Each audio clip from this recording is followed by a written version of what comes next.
என் மனவானில் சிறகை விரிக்கும் வண்ணப் பறவைகளே, என் கதையை கேட்டால் உங்கள் சிறகுகள் தன்னால் மூடிக்கொள்ளும்.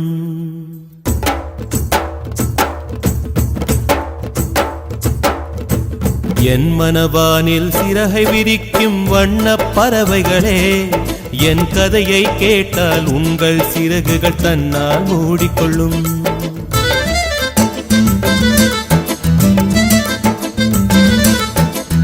கலகல கலவென துள்ளி குதித்திடும் சின்னம் சிறுகலையே, என் நிலையை கேட்டால் உங்கள் துள்ளலும் தானாய